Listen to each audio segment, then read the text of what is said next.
When you think about the medal being yourself, your best self, right? You will undergo the training that you need to go through. And the problem with a lot of us, myself included, sometimes we don't see ourselves as that prized medal, right? And so we don't put ourselves in those tough situations. But I think if we practice that, then we will, I think self-deceit is the worst kind of deceit. Yeah. It's one thing other people lying to you, but lying to yourself is the worst kind. Welcome everyone to the latest edition of the You Unleashed podcast. I'm your host, Femi Akinyemi, the podcast where we're all about just giving you great coaching, great insights that can help you unleash and unlock the highest performance and your best self and achieve everything you want to be. This week, I got a special guest with me, and her name is Eneye Oshunbiyi, and she's an executive coach. She's a supervisor, and she brings a wealth of experience and expertise to support coaches, leaders. And her specialty is really around is to create a trusted and supportive environment where individuals and organizations can explore their goals, overcome challenges, and unleash their full potential. And one of her niche areas that she really focuses on is emotional intelligence and self-awareness. And these are things that have become very underrated. Some people talk about it and they don't really know what it means. Yeah, people talk about EQ a lot, and self-awareness. So I thought it would be great for us to bring someone in who can come in and give us the real truth about it. And I'll be asking the questions you wish you were here, you would ask if you were here as well. So with that said, welcome, Eneye. Thank you for coming onto the show.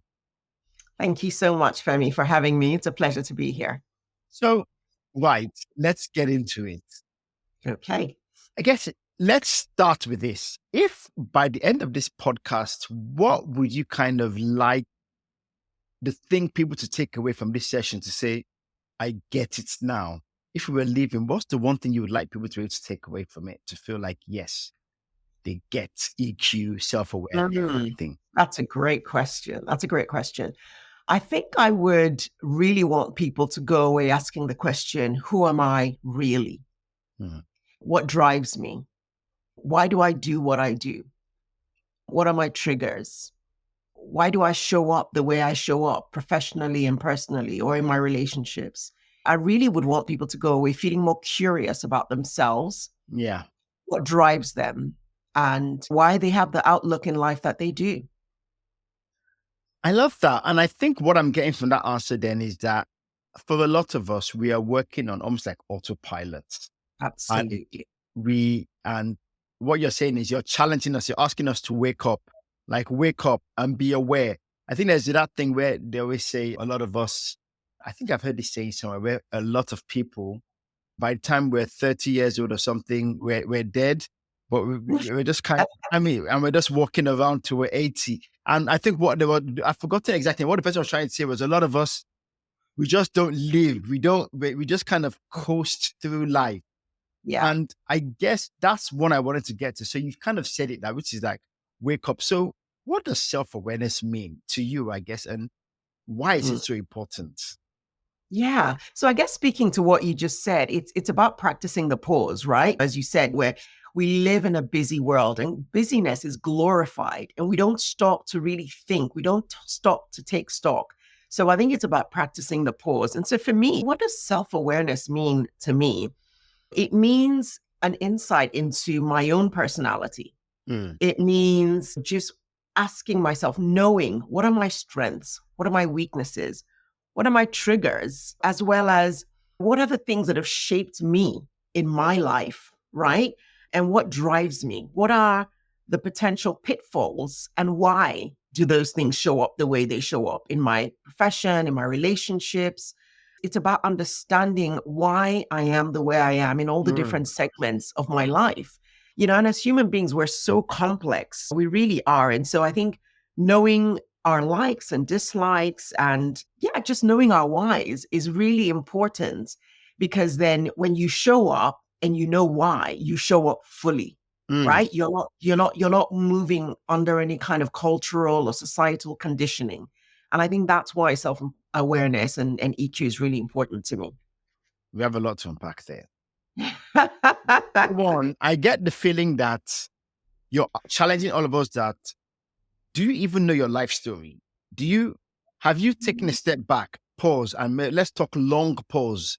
Have you taken a long pause to look at yourself from the moment you were born, where you were born, who you were born to, the family that you were born into, or the guardians, or wherever you were born into, how they operated, how that has hardwired into your own way of behaving, whether it's with money, whether it's with relationships, whether it's with your work ethic, whether it's with discipline, whether it's with the way you were raised and the way you raise your own children.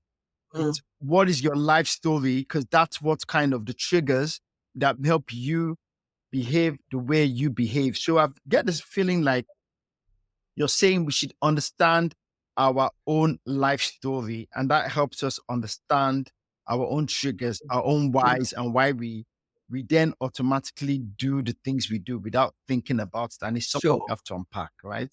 Yeah. Oh, absolutely. And I think you've hit the nail on the head. It really is about, we don't understand that we have imprints. One of my favorite quotes with the work that I do is a quote by Carl Jung. Until you make the unconscious conscious, it will rule your life and you will call it fate. Oh, Some of us just accept that's just the way I am. can you say But that actually, again, please? Can you say that again slowly?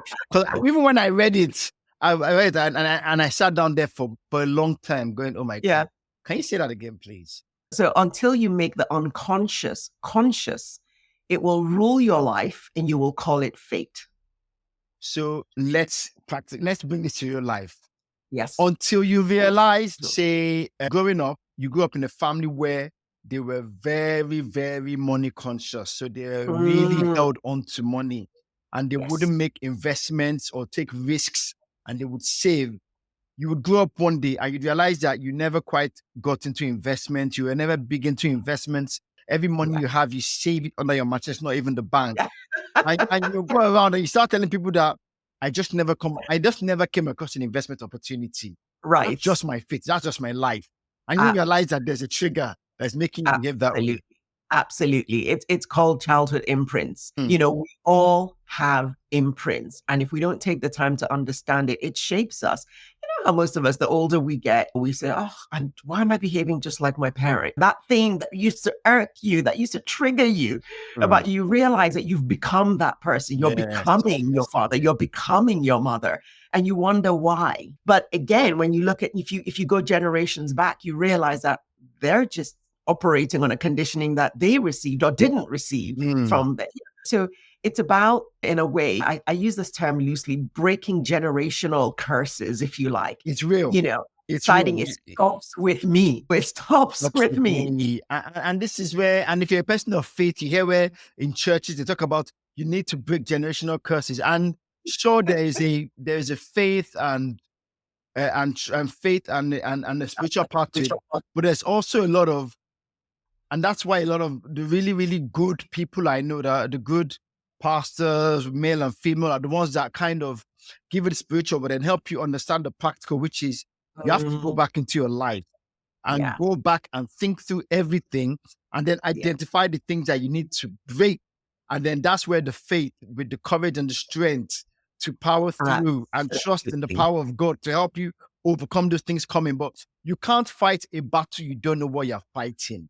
Exactly. Exactly. You have to know your enemy, right? And for a lot of us, the enemy is us, is within ourselves. But sometimes what happens is we are too afraid to look within. Because you know what? You look within and it's not always pleasant. It's not always nice. And so avoidance becomes a technique, that we use in life, but it doesn't serve us well because, I think of this, you've probably heard of the quote that if you don't bandage a wound, you go around and you bleed all over everyone. And so we just take our hurts and we dump them wherever we go. And we wonder why. Sometimes we point the finger, we blame other people, but we have to start looking within, deep within. We are like onions. We have layers and layers, or like an iceberg. When you see what's on top, but actually, it's what was beneath the iceberg that sank the Titanic, right? And I'm guessing that means, and we might be talking trauma as well here now. Yes. So there might even be things where, as a coping mechanism, you're even behaving as if these things never happened. You've completely, Mhm. I mean, sure that there are some that you can remember, but a lot of us don't want to dig in because it's traumatizing, it's hard to remember, and you just don't want to go there. And so, to a certain extent, you've almost blanked it out like this did not happen. Yeah. The way I've forgotten, I know there's some psychological phenomena, there's some explanation around the way, some deep trauma, you literally just blank it up, or you create a new a new Yeah. framing around it. You give it a positive framing, and that Yeah. all of a sudden makes it go, that's it. And the last thing is, for a lot of us, we don't want to do work because ultimately it puts responsibility on us to Yes. Yeah. change. Yeah. Ultimately it becomes, Femi, this is on you. Yeah. Not on your wife, it's not on your kids, it's not on your mom, your dad, your friends. This is a you problem, right? Absolutely. We have to take responsibility. That's part of growing up. Adulthood is hard. Tell me about it. But that's part of what we need to do. And speaking to what you were just referring to, we create these false paradigms. I think that's what you're trying. We create false paradigms. We tell ourselves a story that we begin to believe, and we really believe that story. But then when somebody comes, whether it's in the workplace or a friend or a spouse or whatever, gives you feedback, people blow up and they're like, how dare, it touches a wound. But even that is enough data to tell you that there's something there. Stop and explore. Why are you triggered? Because that person said that. There's something there, but you blocked it out. You don't want to go there. And self-awareness is all about going there in order to heal. It's all about going there in order to become this wholesome person that we were all designed to be. Yeah. I love that, because if you're not self-aware, then you're not being wholesome, because you're obviously working around with some undealt with parts of your life, which means Yeah. you are not being everything you were created to be, because you don't know you're damaged, but you're incomplete. Absolutely. Absolutely. We can never be our authentic selves. And I know that word is used a lot, but actually we have to be intentional about working towards authenticity. Who am I? Accepting the good, the bad, and the ugly of ourselves, because that is what our stories is what shapes us, is what forms us, is what dictates how we relate to other people and how we relate to ourselves. So we have to go there. It can be overwhelming though, because sometimes, I mean, I use myself as an example. Conversations like this help me understand, because it's partly what I do. It's what I do as well. And I talk to others. It helps me to understand and appreciate how far I am from the highest functioning I can be. Now, number one, I probably need to be gracious to myself to understand that there is nobody that is completely highest functioning, because we're all dealing with something. So don't worry, Femi, about being your absolute perfect self. What you need to be is self-aware and get better. But also, though, sometimes I look at all the areas of my life that I know I can do better. And number one, I probably forget to appreciate the things I do well, because I'm focused on that problem. And the second, it's just overwhelming. It's just overwhelming. Like, how am I going to get better at saying no to people? How am I going to get better at about managing people's expectations? How am I going to get better at being able to hold myself accountable and just being who I am? It's just it's the easy part for me. Let me just be me. And the person that loves me accepts me. And the person that doesn't, please. Yeah, absolutely. And you're right. It is overwhelming. It is overwhelming. But I think this is where we recognize that we all need support. We're not designed to do it alone. We're designed as human beings to live in community. We're not meant to be isolated. One of the greatest joys of my work as a self-awareness coach is holding that space for people. Is like every day I hear people come, people talk, but in that safe space, they can unpack, they can understand themselves. They don't feel judged. And I have those spaces where I go. It's like even in therapy, a therapist needs their own therapist, because you need to go and release and unpack and process. And so I think it's really, really important that we can't do that. We need the support. And that's how we get through it. We need those meaningful spaces where we can go and we can share who we are and we can get perspective. But each person needs to be willing to do the work. It still falls down to us to do the work, but we can do it in manageable chunks, in ways that are conducive for our own learning styles and our own growth and development styles, because everyone's different, right? So many different ways that we can do it. Fabulous. Thanks for that. So let's bring it back on track now. So I guess for you, because it's an interesting area you help people grow on. So is there a crucial moment in your own life that kind of significantly they helped you understand self-awareness and significantly enhanced your own self-awareness, and that kind of shaped your journey. What was your own come to Jesus moments when we talk about Right. I self-awareness? love that. I love that. So I think for me, there are three main areas that have really forced me to look within. I mean, first, my faith. Mm. I think as an adult is the first time I question, why do I even believe what I believe? Like, why do I do this? What does this say? And I realized that a lot of it was just kind of borrowed. It was borrowed faith. It was borrowed beliefs. And until I started to look for myself, question and dispel the things that I thought, there's nowhere where this, what? That was a huge moment for me. Marriage and parenting is another one. Mm. I think huge. You get married and all of a sudden there's someone that you're sharing your space with, your life with, and they tell you things. And it's almost like you have this constant mirror following you around, either in how you respond to things and you wonder, oh, and they're like, why did you respond that way? And my husband's very deep. So he likes to ask a lot of questions. And I realized that I grew up in a family where we didn't go that deep, right? We didn't have a lot of in-depth conversations. Whereas my husband, I mean, his father was a barrister. He'd sit them around the table and he's like, state your case. So of course, yeah, from the oldest to the youngest. And so you get married to someone like that and they're saying, state your case. And you're thinking, no, everything is in my head. I don't state what are you talking about? So I think that brought up a lot for me. It made me see myself for who I truly was. And of course, when I was raised very differently, African parents and Nigerian parents. Mm-hmm. And then you have your children in a completely different society where they're taught to question, they're taught to challenge. And all of a sudden you're like, what? And all these triggers flying everywhere. And you're thinking, okay, what is this about? So it made me look back at my own upbringing. I thought I'm raising my children in a completely different context. So of course, what I'm getting from them. But again, all of that is data. Why am I responding this way? Why are my emotions responding this way? Why do I think this way? Why do I go into my shell? Why do I hide? Why do I not want to?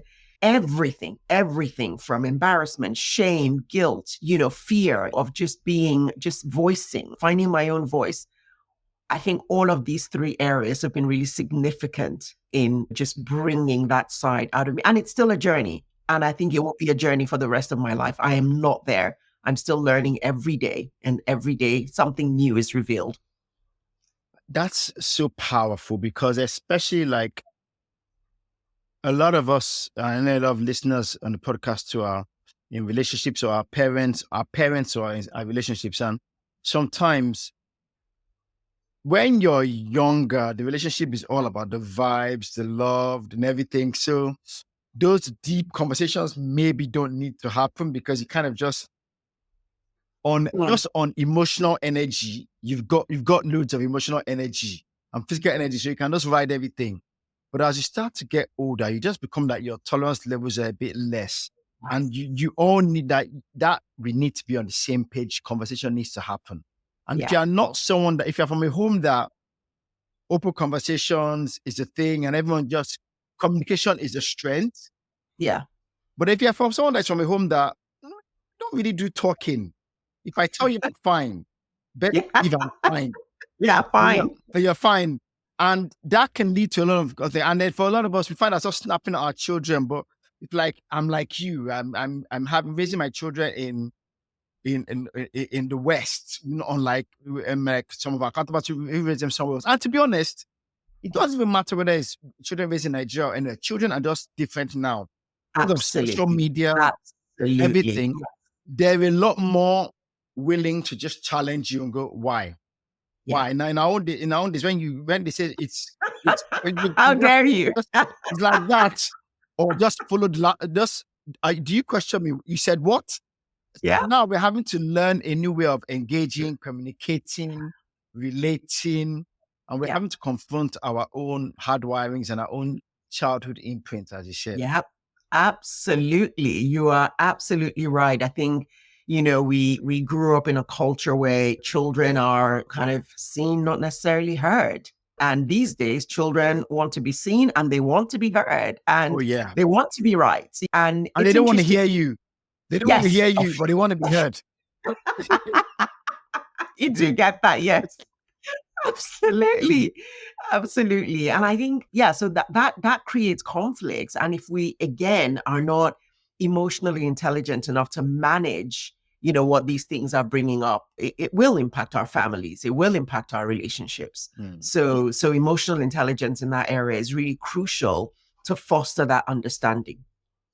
So I guess the question then becomes, what are some of the barriers? I mean, we've kind of said it because it's subconscious, but what are some of the what are some of the common barriers to self-awareness, and how can we overcome them? And I guess this links in quite nicely to, if you need to, the tools, what tools, techniques we can use. And I guess the very first question is, how do we, without coming to someone like you, because I'm sure you'll share later on how we can see someone like you, how do we can we self-diagnose, and just, is there anything we can do to self-diagnose to at least be aware that, okay, Femi, Eniye, there's a problem here. You need to, or it's not a problem, but this is who you are. Yeah. Yeah, absolutely. I think speaking to your very first question, what are some of the common barriers? We just talked about cultural conditioning, right? Social conditioning.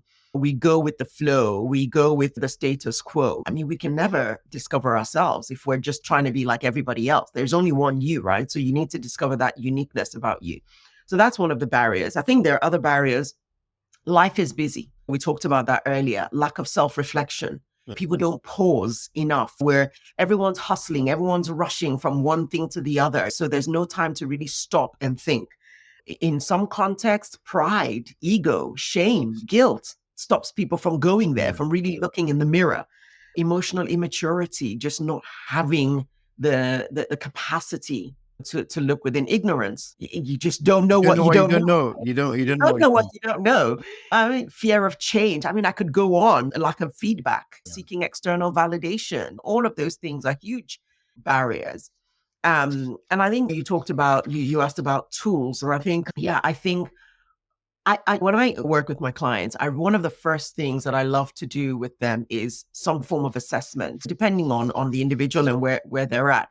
There are a range of assessment tools or personality profiles that are really good in helping us to understand. I mean, these things have been developed with psychology and in mind. And I think there are so many different types of frameworks to use to understand, okay, what kind of personality type am I? Am I introverted? Am I extroverted? Those things play a role.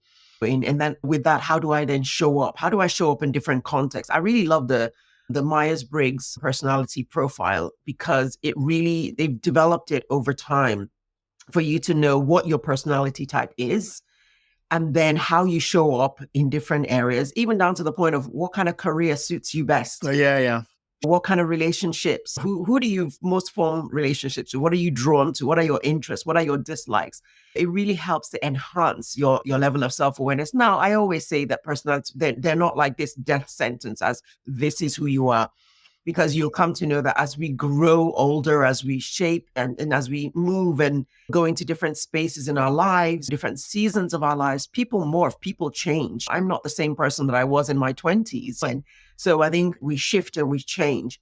But I think it's really important that we do those things, stop and reflect, journaling, taking stock. That's another good way. So on journaling, I was going to ask you about journaling. That's probably the one that I would probably think we can give people a nice practical tool, because everything else is useful, but probably reflection allows you to reflect on self-pride, allows you to reflect on guilt, allows you to reflect on everything. You can stop and pause, like you said. And some people might find it journaling. It's things like just walking. If you're going to go is there like a framework, a mental framework people can use to kind of help them, or is there something that they can just use to take away from this and go, let me just try it where I am, or any easy techniques you could suggest? Yeah, absolutely. I think, questions, you can never underestimate the power of questions. And so the first question, what do you want to know about yourself? And we talked earlier, why am I the way I am? Stopping to ask yourself questions, or just even this thing about body scanning, like, oh, I'm feeling this. What am I feeling? Why am I feeling this? Am I anxious? Am I nervous? Am I afraid? Like learning, there's all the emotional wheels and charts and getting in tune. I really love, I'm working on a project at the moment, and hopefully that will be out at the end of the year. But I'm taking a look at just all aspects of the human life, and each day for people to pause at certain times of the day and to ask themselves some reflective questions. And I think it's really important because I think we don't take enough time to ask ourselves questions. Mm. When we wake up in the morning, first thing in the morning, what is setting your intentions for the day? And then checking in with yourself in the middle of the day. How's the day gone so far? I like to ask myself at the end of the day, what went well today? And the reason I do that is I, believe it or not, have a sort of propensity towards negative thinking. I can always think, oh, the glass is half empty rather than half full. And so I'm trying to condition myself to think, okay, take stock of what went well today. And in doing that, once I've captured that, I can practice gratitude, right? For the little things. And then think, okay, that didn't go well, so I can tackle this the next day. Or our feelings. Why do I feel this? Okay. Oh, my husband said this to me. Oh, my daughter said this to me. And you can take stock of that, and then you can recalibrate. Then you can do something about it, whether you need to go and have a conversation with someone or whether you need to address something. Is it an injustice that I felt? Is it an unfairness? Is it just what is it? What is it that's going on with me? No, fabulous. That makes so much sense. So you've mentioned feedback. So how important is feedback in developing your self-awareness? And because a lot of us can be resistant to feedback as well, or negative feedback because we're worried. So is there any Yeah. way we can go about getting feedback? And for a lot of us, we're vulnerable, and that's why we don't want to, the world can be hurtful enough as it is. So Yes. how can you go about getting feedback for yourself? Yes. That's a really good question. Feedback is crucial. For say feedback is a gift, right? Mhm. So first of all, it starts by shifting our paradigm, shifting our understanding of what feedback is, shifting that perspective. If you see feedback as negative, you will run away from it. If you see it as a gift, you will lovingly accept it and unwrap it. And I think with feedback, I think the word that comes alongside that is curiosity. Mm. Why? That question, why? Why did this person say this to me? Is there something I'm not seeing? We all have blind spots. Everybody has blind spots. Yeah. I don't care who you are. We all have blind spots, right? We can think that we are fantastic. But so I think if you are someone who is afraid of feedback, start by practicing asking yourself tough questions, Mm. right? Because if you develop that habit of asking yourself tough questions, and when someone else asks you tough questions, like, oh, okay. There's that saying, feedback is the breakfast of champions. And but I think when you think about these people, I mean, we've just watched the Olympics, right? You think about these people, what they put themselves through in order to get that medal. When you think about the medal being yourself, your best self, right? You will undergo the training that you need to go through. You will undergo, and the problem with a lot of us, myself included, is sometimes we don't see ourselves as the prized medal, right? And so we don't put ourselves in those tough situations. But I think if we practice that, then we will. I think self-deceit is the worst kind of deceit. Yeah. It's one thing other people lying to you, but lying to yourself is the worst kind. It's the worst kind. And I love what you just said around you are the prize. I think not in in an arrogant way, but if you see Sure. yourself as I too I am of worth, I too I am of value, and then I've worked hard to get myself to become the person, a better person. Once you do that, then you want to make sure that whoever you give yourself to is deserving of you as well. So that makes you self-aware that before anyone takes shots at me, anyone throws shade at me, before anyone insults me, before anyone takes it for granted, I know who I am. I know how much I've built myself to get to where I am. And you Yeah. see yourself as a treasure, as a gold, as something valuable. And all of a sudden, your values, your morals, your standards rise, and you all of a sudden know that you don't cast your pearl to the swine as it is. You all of a Absolutely. sudden go, I'm not perfect, but I work hard to build myself to where I am. So Mm, you will mm. appreciate me and you will value me and you will treat me with honor as well. And I would do the same likewise to you. Yeah. Um, Yeah, no, you're right. And I think, when I think about my younger self and you grow up in an environment where because our parents were bad or they just didn't know what they didn't know, right? And so a lot of the time you get a lot of correction. I find myself doing that even as a parent. I have to catch myself. You want to correct all the time, but you don't really celebrate the things. You don't really say, oh, you did this really well. Well done. No matter, those things are just taken for granted. That, of course, that's what you're supposed to do. And so that's why, like, I grew up afraid of criticism because I just thought, oh my gosh, you hear it so much. And I think that's why a lot of people are afraid of criticism because they just see it as another put down, right? Rather than, but if you give feedback, and a lot of people, even in leadership, give feedback in a bad way, in a wrong way. It's so people are afraid of it. But if we deliver feedback with empathy and compassion and love and a reassurance that actually I want the best for you. I'm on your side. I'm rooting for you.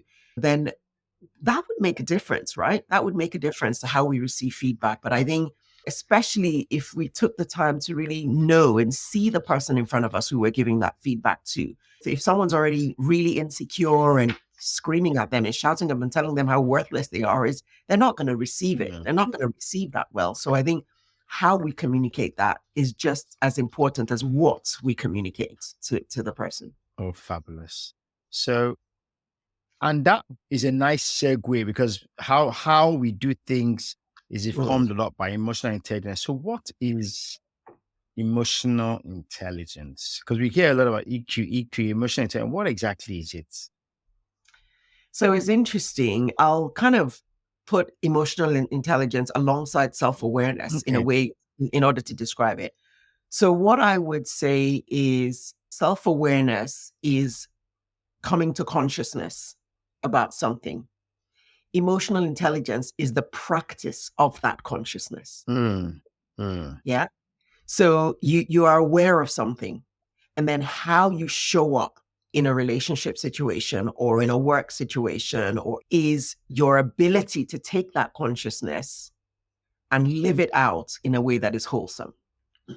So it's knowing who you are, your story, why you act the way you do, and now using that information about yourself, using it to engage with others while you're being conscious of them and yourself. So it's some of this like multidimensional kind of understanding who you are, but at the same time, in real time, understanding, oh yes, I behave this way because when I was young, I was always criticized. So when you're when you're about to scream at your child, you kind of go, yes, this is a very scenario that I used to get screamed at and I really should not be doing this. And you kind of take a deep breath.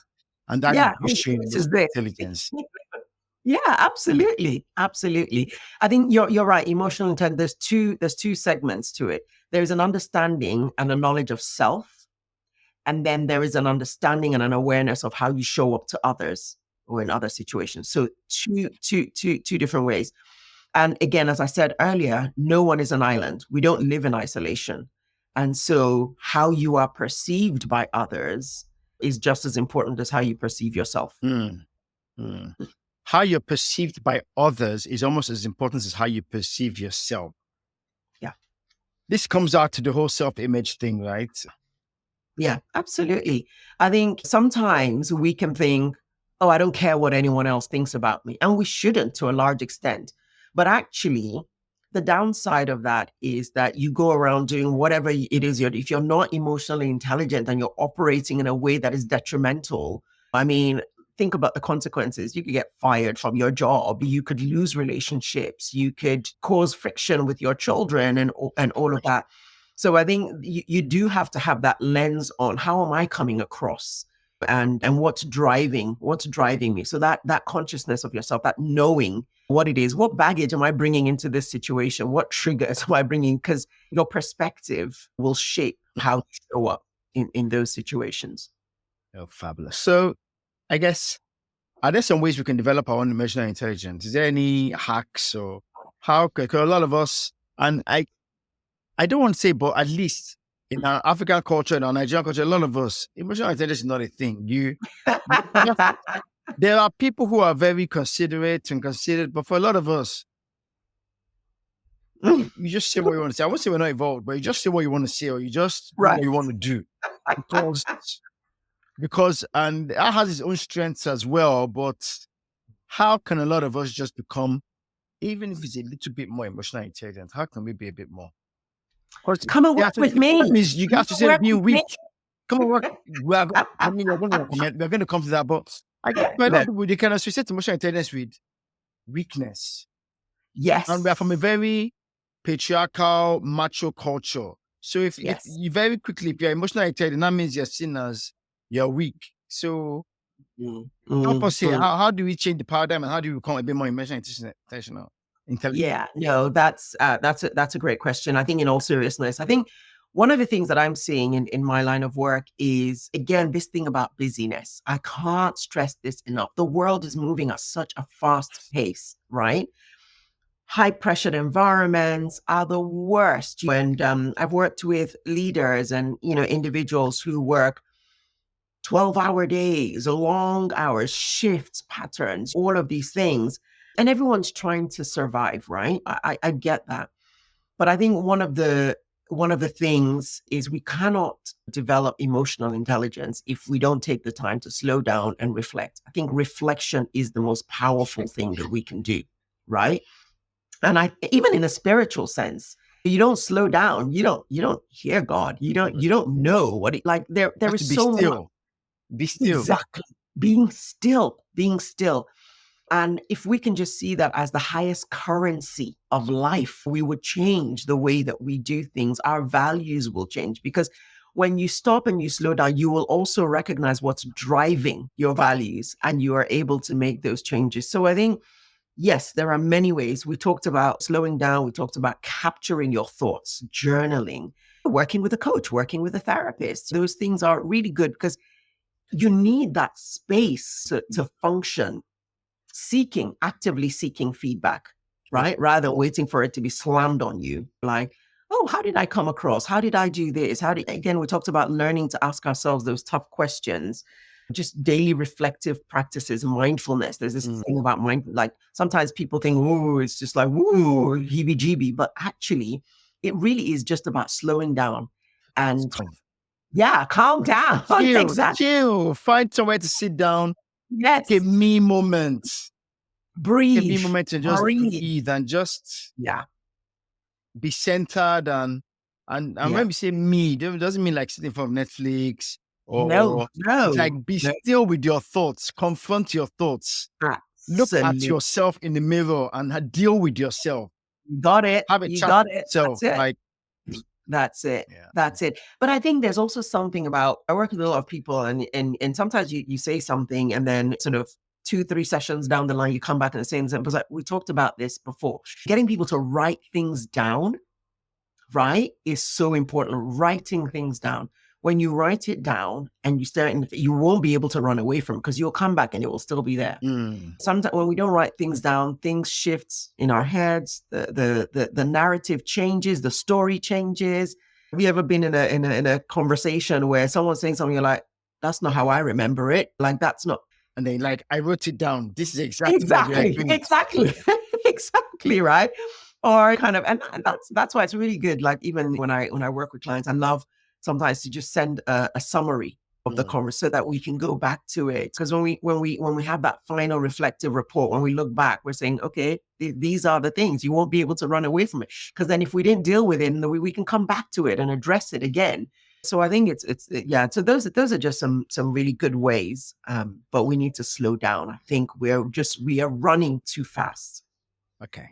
So let's help people out a bit. So in the workplace, as Mm, minorities, mm, women, age, there's for a lot of us in many different ways, we are minorities. yeah. And we're dealing with lots of emotional Mm, challenges that brings that. Like being in an office, being at a board meeting and being the only person there. And you're trying to make your voice heard and it's challenging. For example, can you share some strategies for helping us manage our emotions in the workplace, especially in challenging situations where you feel like you're being targeted, even if you may not be sometimes, or mhm, sometimes perception is reality.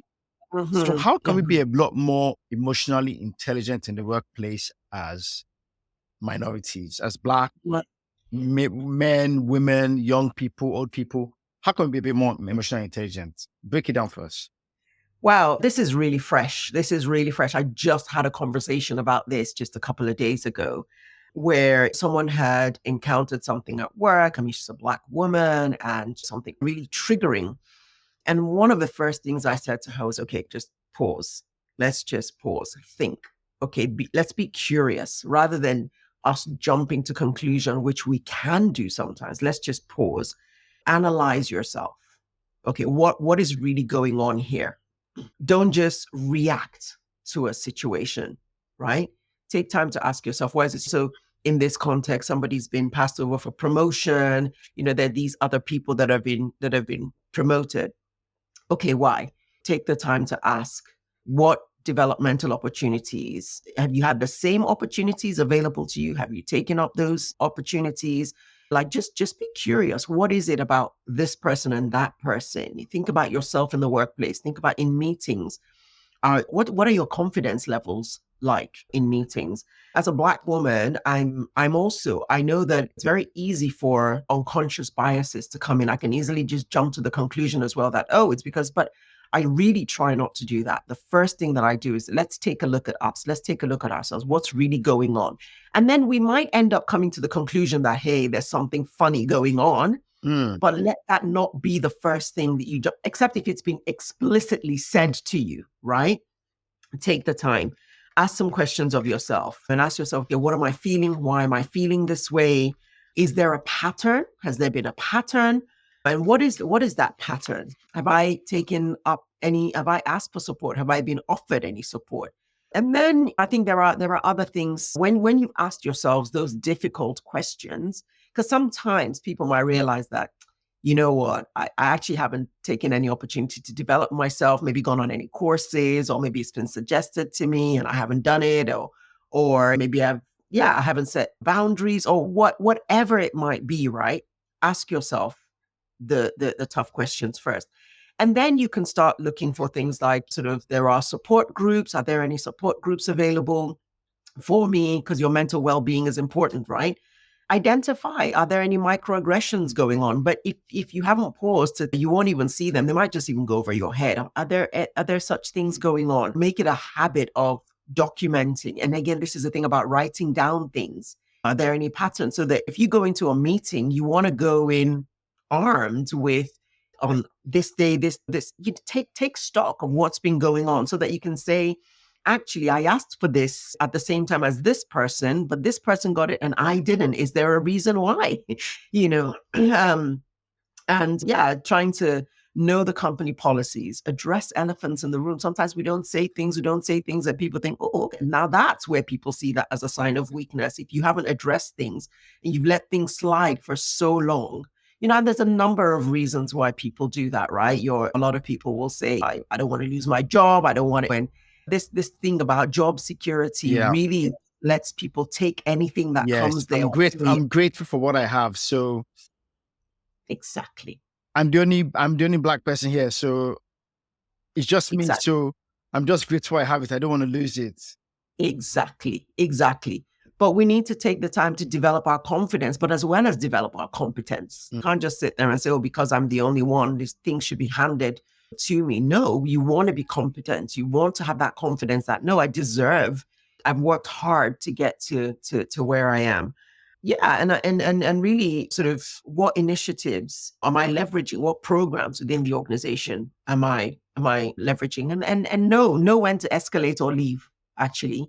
Know when to escalate or know when to leave. And this person that I was talking to is beginning to recognize that, you know what, I think I've overstayed my welcome. And then there's something with that as well. It then impacts on one's confidence because they feel like, oh, I can't, because I know that I've overstayed. Maybe I won't have these opportunities here if I move. And therefore, so it becomes this vicious cycle and you're just trapped. Yeah. No, that you wrapped up so much of the things. And the thing I'm getting from that is one of the bigger things is really, instead of just reacting, make sure you act proactively, which is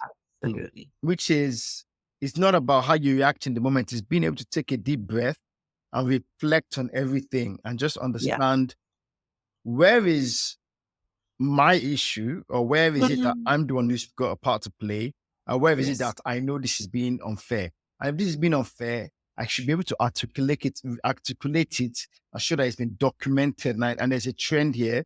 I know that Yeah. there's some things I need to do, but I know. But the one thing you don't want to do is look like you're just all over the place and you Mm, have no mm, clear case. You want to make sure that you've reflected on it and you absolutely are confident that you know what you're seeing and you're not imagining stuff. And that's the absolutely. first step to doing that. And then you can make a proactive decision. When you go to them Absolutely. and they're not forthcoming in what you want to see, then you know, okay, this is not a place I want to be anyway.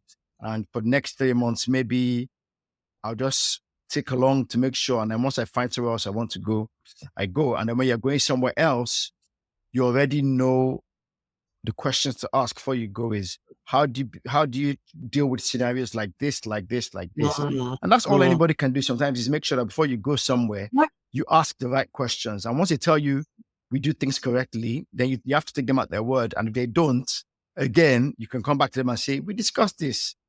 Yeah. You promised me you would do this and you're not doing it. Mm, mm. Yeah, I think I know that sometimes HR has a bad rap within companies because sometimes people will say, "Oh, HR, they're for the company and not for the But people." it's But actually, true. in some I've done cases, HR before. And I know someone that is really, really close family that's in HR. And yeah, at the end of the day, HR, look, I think you're right, but no, you're right. I know they have a job to do ultimately, I guess, yeah, but it's about them doing it rightly. But that's a lot of people feel like HR once they you want you to know, leave, they're against you. And it's yeah. like, yeah. Yeah, but you're right. I mean, I've experienced that myself. I mean, I tell you a story of one of the most painful experiences of my life in a workplace was just having this horrendous manager who I was just like, what in the world have I done to this person, right? And it escalated, or I escalated it, and went to grievance proceedings, and I sat with this HR person, and she's like, "Oh yeah, we know about this woman, we know about this senior leader, and blah blah blah." But then she said to me, "Well, but if you quote me on that, I'll deny it." Why is she still here? And and That and was and, my and first. so you know it and you're complicit. So you're Right. enabling her or him and you're complicit. Exactly. Exactly. So But obviously the HR person is protecting their job, right? right And now that has to be that was the true. moment I knew. That Yeah. was the moment I knew that I had to leave that Yeah. that place. I But, was like, this but is not the place for me. HR has to pay But bills too, right? So right. But I think the one thing though is that if there are policies in place, then you can stand on the authority of those promises, those policies, right? If the policy says this and you've experienced something other than what is in the policy, then you have a right. You have a right. yeah, But it starts with being aware of what those things are. Sometimes we take a job and we don't even care to read those things. We just sign. In fact, it's all about the salary. But know what your rights are in the workplace, I would yes, say. absolutely. Absolutely. And there's something to be said about the more complete you become as a person, the more self-aware, the more self-confident, the more you trust in Absolutely. your ability to overcome challenges, and the more you are able to look them in the eye and say, I'm not comfortable accepting this and I'm walking away. So Absolutely. in the bigger picture, all of these things are part of the journey to growing up. I don't know if I'm saying this correctly, but being able to walk away from a job as well, if you value your self image and you know that the Absolutely. price I'm paying for staying, the damage you're doing to my self image, there's no amount of money that is worth it because I'll pay for it tens of times more. So for that Absolutely. reason, I'd rather walk away and know Yeah. that I have some struggles financially to make, but I know that my self image is intact. But that's all part of the self growth that and you can't make Mm. that decision until you are truly in that Yeah. place where you can confidently make it. And that's part of the bigger Yeah. picture of growing yourself anyway. So everything is Absolutely. connected, isn't it? Absolutely, it is. Mm. Absolutely, it is. And again, that speaks to the journey that I've been through myself. Times when I was just so insecure and so thinking that my worth was tied to this job. And the first time I was able to say, actually, I'm walking away from this was like, whoa, I can do this. And it's building that sense of your own worth, your own identity, because sometimes there's these external factors that can strip that away from you. Mm. But again, the importance of knowing oneself and growing oneself means that you don't have to be a victim of your circumstances, right? Absolutely. Yeah. And that's where your self-talk, what you say to yourself is important, Yeah. because once you know who you are, what you're trying to be, you talk to yourself positively and you develop yourself more. This is Yeah. really, really fascinating. We could go on forever. So I guess the last one is for someone who now goes, and we'll come back to how you can help. For someone who goes, okay, I want to become more self-aware and emotionally intelligent. Do you have any three pieces of advice to give anyone that wants to just go, I want to start on the journey to becoming more self-aware, emotionally intelligent? What's any Hmm. advice you give them? Yeah, I think if you don't know where to start, work with someone. Work with someone. Honestly, like as a coach, I've had coaching. I get coaching supervision just to make sense of what's going on in my world. That's something that is just I've tried to make that a part and parcel of my life. Be in settings where you get asked the difficult questions. Mm, You have a safe space to explore.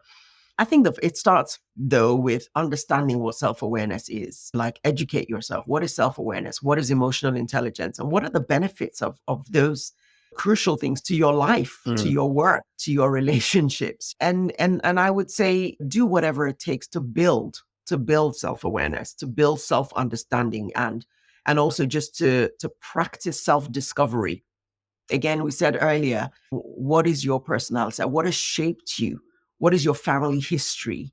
What is your cultural paradigm? What lens are you seeing things through? Like using all of the tools available. We talked about personality profiles and just understanding what are the positive sides of my cultural upbringing? What are the negative sides of it? And how has that shaped me, in how I see the world? I think that's really, really crucial. And then what we talked about mostly is mm, slow down each day. There are tools that you can use to help yourself to reflect and to make that a habit. Actually, I realize that that is such a need and such an underrated skill because everyone's got bills to pay, everyone's hustling, everyone's rushing around.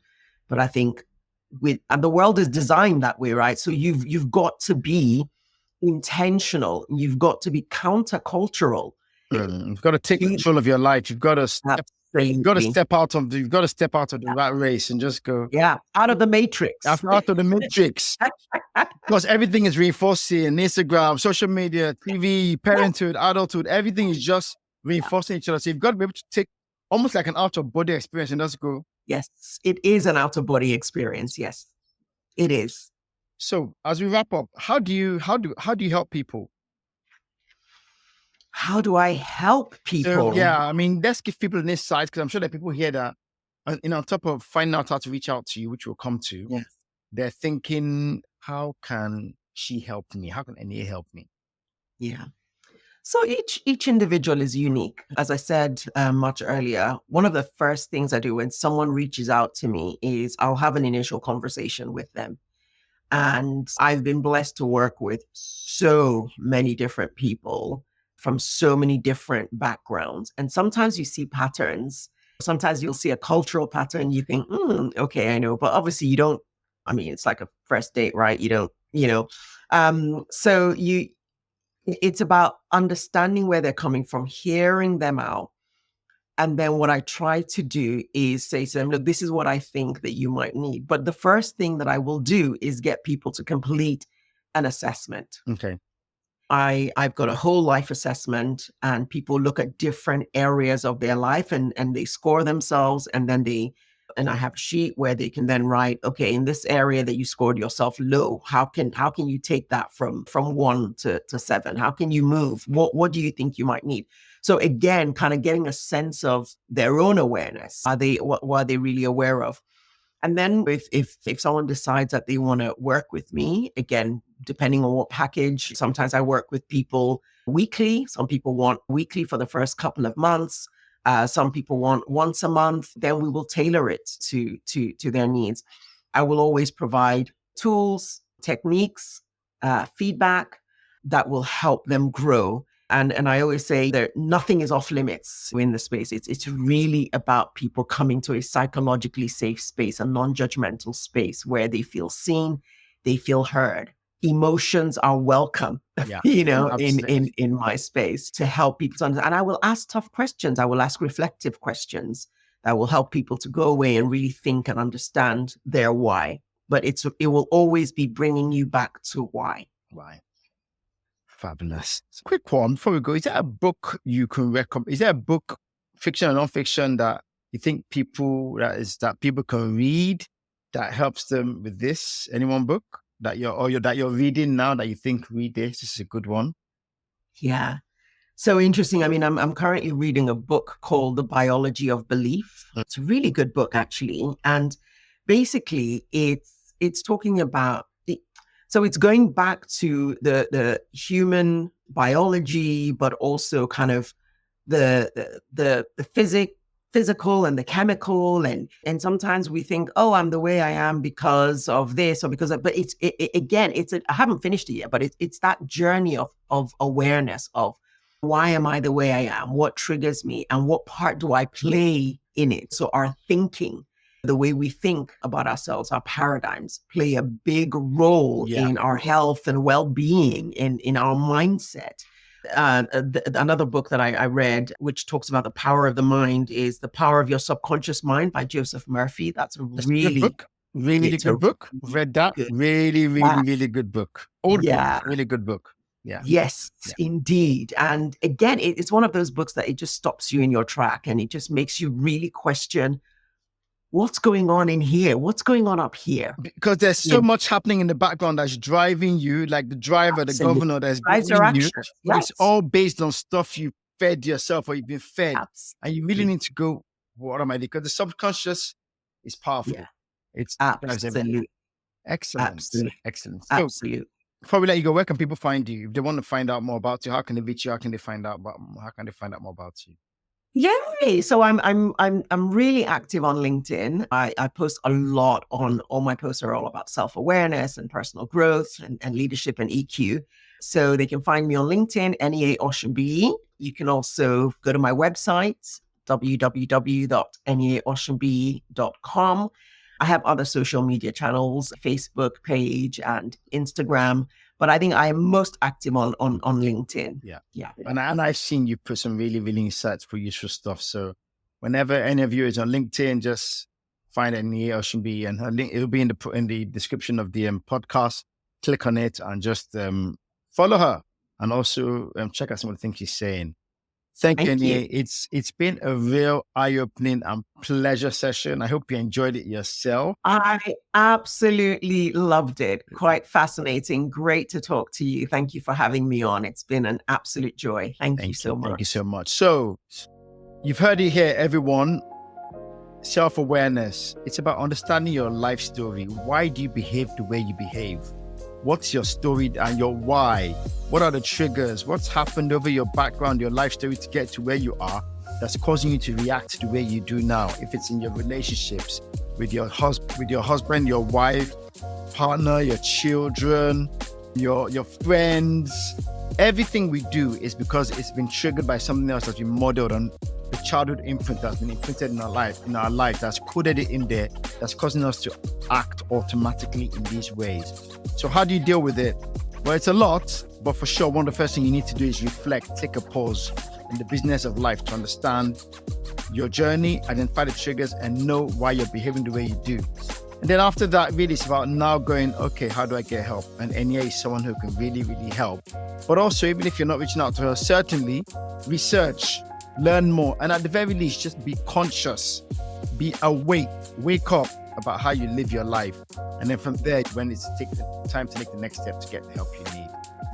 It's been fun having you. As usual, we try to bring you the best things that can help you unlock your best self. So go out there and remember this week to take a pause and reflect. Get unleashed, stay unleashed, and we shall see you next week.